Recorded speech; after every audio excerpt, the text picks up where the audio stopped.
Hello दोस्तों, स्वागत है आप सबका आपके चैनल जी जायसवाल अद्भुत ज्ञान गंगा में। दोस्तों, आज की हमारी कहानी है बाबा बालकनाथ की कथा। दोस्तों, आगे बढ़ने से पहले आप इस चैनल में नए हैं तो प्लीज इसे सब्सक्राइब कर लें। वीडियो को अंत तक देखिए। हमारा यह वीडियो आपको कैसा लगा कमेंट बॉक्स में जरूर बताइए। तो आइए अब हम आगे चलते हैं। बाबा बालकनाथ मंदिर एक गुफा मंदिर है जो कसौली से 3 किलोमीटर दूर ग्रनेर पहाड़ी के ऊपर स्थित है। यह कसौली शहर के प्रमुख धार्मिक स्थानों में से एक है।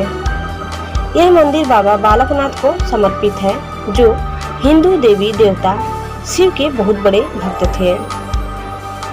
ऐसा विश्वास है कि वे जोड़ियां जिनके बच्चे नहीं हैं, यदि वे इस मंदिर में आते हैं तो उनकी बच्चों की इच्छा पूरी हो जाती है। इस मंदिर भगवान शिव की बच्चे के साथ कई मूर्तियां हैं, जो इस मंदिर की विशेषता है। हालांकि औरतों को गुफा के अंदर जाने की अनुमति नहीं है। इस मंदिर में नवरात्रि का त्योहार बहुत प्रसन्नता और उत्साह के साथ मनाया जाता है। यहाँ यात्रा करने वाले यात्री शाह तली भी देख सकते हैं, जो पास ही स्थित है और जहाँ रोपवे द्वारा आसानी से जाया जा सकता है। बाबा बालकनाथ की पंजाबी हिंदू आराध्य हैं, जिनको उत्तर भारतीय राज्य पंजाब और हिमाचल प्रदेश में बहुत श्रद्धा से पूजा जाता है। इनके पूजनीय स्थल को दयो तती सिद्ध के नाम से जाना जाता है।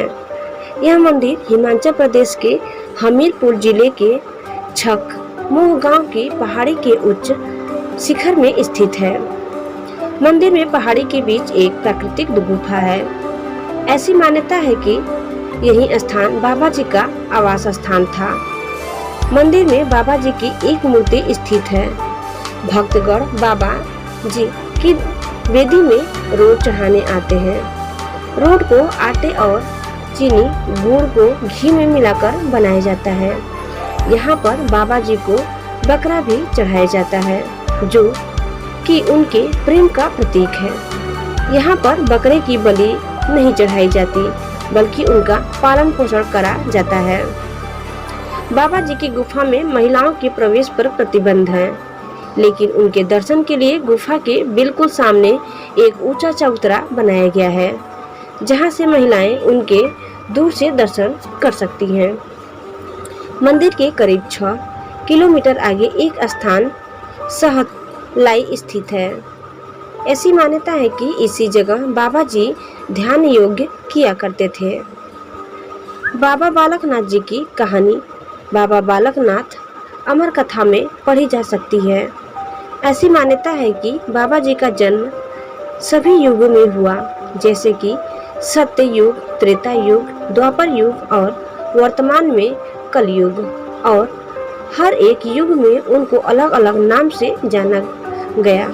जैसे सतयुग में स्कंद, त्रेता युग में कौल और द्वापर युग में महाकौल के नाम से जाने गए। अपने हर अवतार में उन्होंने गरीबी एवं निसहायों की सहायता करके उनके दुख दर्द और तकलीफों का नाश किया। हर एक जन्म में यह शिव के बड़े भक्त कहलाए। द्वापर युग में महाकौल जिस समय कैलाश पर्वत जा रहे थे, जाते हुए रास्ते में उनकी मुलाकात एक वृद्ध स्त्री से हुई। उसने बाबा जी से गंतव्य में जाने का अभिप्राय पूछा। वृद्ध स्त्री को जब बाबा जी की इच्छा का पता चला कि वह भगवान शिव से मिलने जा रहे हैं, तो उसने उन्हें मानसरोवर नदी के किनारे तपस्या करने की सलाह दी और माता पार्वती से उन तक पहुंचने का उपाय पूछने के लिए कहा। बाबा जी ने बिल्कुल वैसा ही किया और अपने उद्देश्य भगवान शिव से मिलने में सफल हुए। बाल योगी महाकौल को देखकर शिव जी बहुत प्रसन्न हुए और उन्होंने बाबा जी को कलयुग तक भक्तों के बीच सिद्ध प्रतीक के तौर से पूजे जाने का आशीर्वाद प्रदान किया और चिर आयु तक उनकी छवि को बालक की छवि के तौर पर बने रहने का भी आशीर्वाद दिया। कलयुग में बाबा बालकनाथ जी ने गुजरात कठियाबाद में देव के नाम से जन्म लिया। उनकी माता का नाम लक्ष्मी और पिता का नाम वैष्णोवैस था। बचपन से ही बाबा जी अध्यात्म में लीन रहते थे। यह देखकर उनके माता पिता ने उनका विवाह करने का निश्चय किया, परंतु बाबा जी उनके प्रस्ताव को अस्वीकार करके और घर परिवार को छोड़कर परम सिद्धि की राह पर निकल पड़े। और एक दिन जूनागढ़ की गिरनार पहाड़ी में उनका सामना स्वामी दत्तात्रेय से हुआ और यहीं पर बाबा जी ने स्वामी दत्तात्रेय से सिद्ध की बुनियादी शिक्षा ग्रहण की और सिद्ध बने। तभी से उन्हें बाबा बालकनाथ जी कहा जाने लगा। बाबा जी के 2 पृथक साध्य अभी भी उपलब्ध हैं, जो कि उनकी परिस्थिति के अभी भी प्रमाण है, जिनमें से एक है गरुड़ का पेड़। यह पेड़ अभी भी सहतलाई में मौजूद है। इसी पेड़ के नीचे बाबा जी तपस्या किया करते थे। दूसरा प्रमाण एक पुराना पुलिस स्टेशन है, जो कि बड़सर में स्थित है, जहां पर उन गायों को रखा गया था जिन्होंने सभी खेतों की फसल खराब की थी। जिनकी कहानी इस तरह से है कि एक महिला जिसका नाम रत्नो था ने बाबा जी को अपनी गायों की रखवाली के लिए रखा था, जिसके बदले में रत्नो बाबा जी को रोटी और लस्सी खाने को देती थी। ऐसी मान्यता है कि बाबा जी अपनी तपस्या में इतने लीन रहते थे कि रत्नो द्वारा दी गई रोटी और लस्सी खाना याद ही नहीं रहता था। एक बार जब रत्नो बाबा जी की आलोचना कर रही थी कि वह गायों का ठीक से ख्याल नहीं रखते, जबकि रत्नो बाबा जी के खाने पीने का खूब ध्यान रखती है। रत्नो का इतना ही कहना था कि बाबा जी ने पेड़ के तने से रोटी और जमीन से लस्सी को उत्पन्न कर दिया। बाबा जी ने सारी उम्र ब्रह्मचर्य का पालन किया और इसी बात को ध्यान में रखते हुए उनकी महिला भक्त गर्भ गुफा में प्रवेश नहीं करती, जो कि प्राकृतिक गुफा में स्थित है, जहां पर बाबा जी तपस्या करते हुए अंतर्ध्यान हो गए थे। बाबा को कोर पीर के नाम से जाना जाता है। हिमाचल प्रदेश में अनेकों धर्म स्थल प्रतिष्ठित हैं, जिनमें बाबा बालकनाथ धाम दियोट सिद्ध उत्तरी भारत में एक दिव्य सिद्ध पीठ है। यह पीठ हमीरपुर से 45 किलोमीटर दूर दियोट सिद्ध नामक सुरम्य पहाड़ी पर है। इसका प्रबंध हिमाचल सरकार के अधीन है।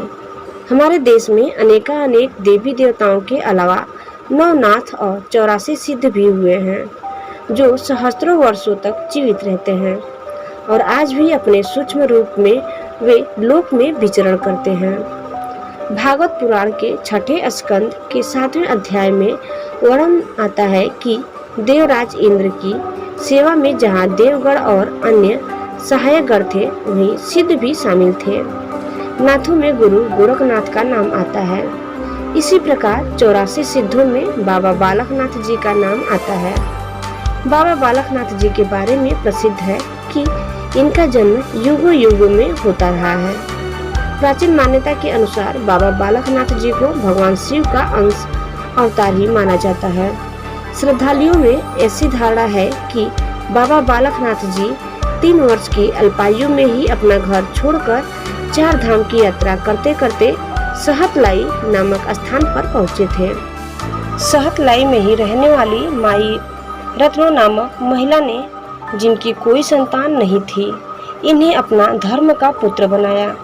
बाबा जी ने 12 वर्ष माई रत्नो की गौ चराई।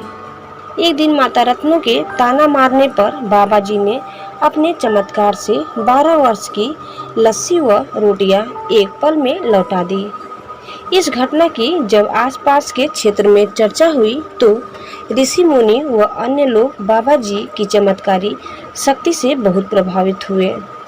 गुरु गोरखनाथ जी को जब से ज्ञात हुआ कि एक बालक बहुत ही चमत्कारी शक्ति वाला है, तो उन्होंने बाबा बालकनाथ जी को अपना चेला बनाना चाहा।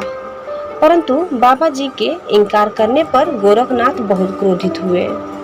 जब गोरखनाथ ने उन्हें जबरदस्ती चेला बनाना चाहा, तो बाबा जी सहतलाई से उडारी मारकर धौलगिरी पर्वत पर पहुंच गए, जहां आजकल बाबा जी की पवित्र सुंदर गुफा है।